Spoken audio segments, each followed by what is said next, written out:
كاتك من ضالك هي بس جولة تعويذيك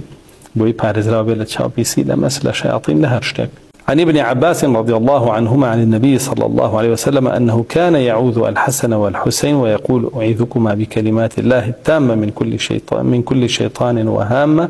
ومن كل عين لامة. ويقول هكذا كان إبراهيم يعوذ إسماعيل وإسحاق عليهما السلام. ابن عباس فرمي رسول الله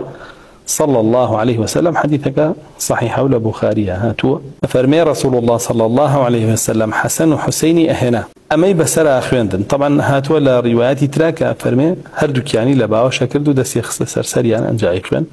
هاتوش هل لباوش يكردنو أنجا إخوان يعني هردوك يعني باوش يكرد أنجا إخوان بسريان هاتوش أود دس يخص سرسريان لقل باوش أنجا إخوان دوتي أي فرمو أتاندما فناي الله بتان بارزه بهمو كلماتكاني كلماتي كوني وشرعي كهمو طواوة كلماتك يعني شي نقصاني يعني لهمو شياطين همو جوركاني شياطين قريته هي جين وإنسي جقريته تقريبا وهاما هواما لهواما وهاتوا هاما جمعكي هوامش طواوي أو أجلانا قريته كبيوداني عنها ترمارد وبشكار شي هي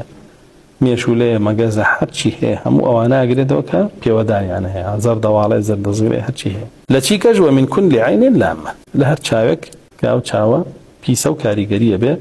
لسر إنسانك عين لامة يعني شاي بيس فاشان يفرموا رسول الله صلى الله عليه وسلم يفرموا إبراهيم عليه السلام بوشي وإسماعيل وإسحاقي تعويذك إن شاء الله السلام الله عليك.